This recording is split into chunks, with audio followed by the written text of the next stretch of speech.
Hey guys, today I wanted to talk about a movie called Don't Worry Darlings. Now, if you haven't heard of this movie, Don't Worry Darling is a movie by Olivia Wilde which came out recently in theaters. It's supposed to be a horror movie, sort of a thriller, and I believe it is Olivia Wilde's second if not third directorial project. Except this time it's backed by a bigger studio, has a bigger budget, and it stars Harry Styles, Florence Pugh, and Chris Pine. Now, there was a lot of controversy leading up to this movie, and that pretty much fueled the social media talks regarding this movie.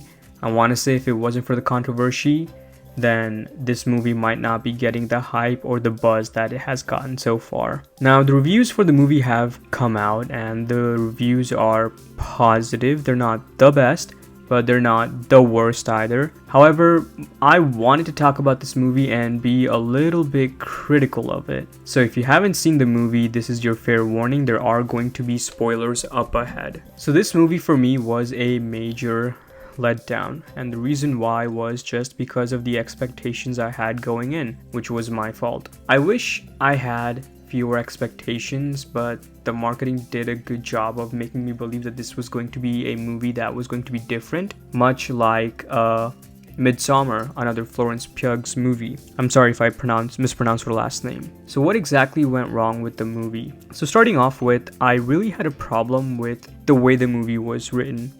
We know that her character, Alice, is sort of in this virtual reality world, and she's trying to break free, and she realizes some things are wrong. And I never really understood why, if we're in a virtual reality world, the clues for her being in this world are her being transported into different places, her seeing visual imagery of her drowning in a pool, or these ladies doing ballet. It doesn't really make sense to me. I'm sure there's a logical reasoning behind it, more metaphorical. But I think being in the VR world, what would have made more sense is just your typical stuff like everyone being frozen for a second and she's the only one moving around, which throws her off because of lag, or some people glitching out, for example, or things just related to the world of VR and the issues that we face. So that was kind of a disconnect for me. Another disconnect I had was the fact that her issues sort of randomly just start happening all of a sudden. There wasn't really a clear sign to me, at least one that I didn't pick up on, as to what triggered all of this. And all of a sudden, the movie starts off with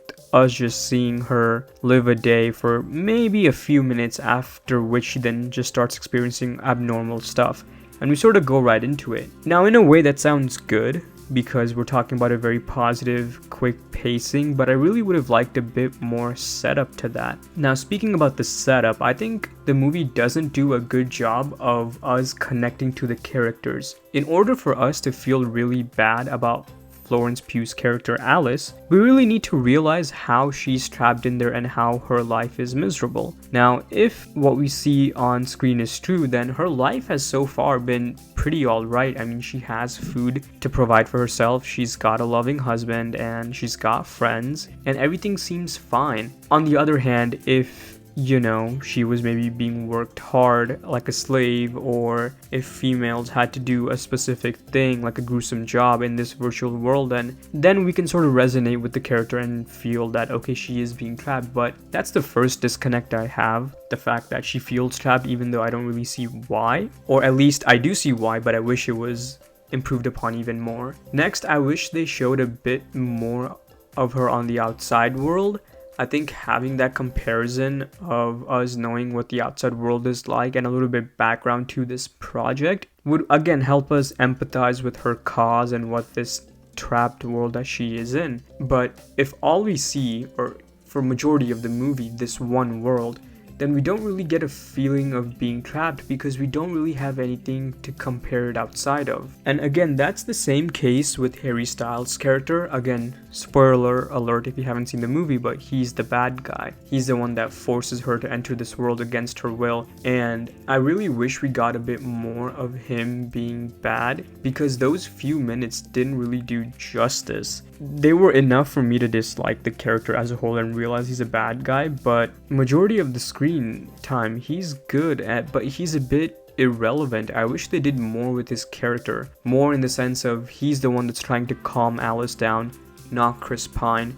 he's the one that's trying to take control, not Chris Pine. And I think that would have served a better job into not only developing both their relationships and giving us hints about what this world is like, but also really bringing Chris Pine's character into the scene. Or not Chris Pine, excuse me, Harry Styles. Because I feel like Chris Pine overshadows Harry Styles, and maybe that's what they were going for, was a misdirection where we believe Chris Pines is the bad guy, but rather it's Harry Styles. But I think for us to really dislike Harry Styles, we would have liked to see more of him be bad and not so much good. And so in the final scene when she's hugging Harry Styles, again, I don't really feel empathetic. Overall, I think the movie had a good idea. However, I think there were issues in its character developments where the writing could have been better for us to know the character a bit more and empathize with them more, but that's lacking. I think the story structure could have been improved upon a little bit more. I think Olivia Wilde did a great job of setting up the world, but again, I really do wish that it felt more like a prison,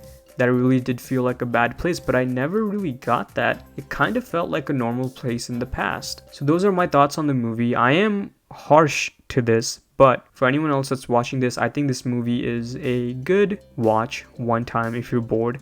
This is one of those movies where I strongly believe you don't have to watch it in theaters. In fact, you would be fine just watching it at home. But definitely do give it a watch if you're bored and want a quick and easy fun time. Overall, let me know what you guys think, and I will see you guys next time.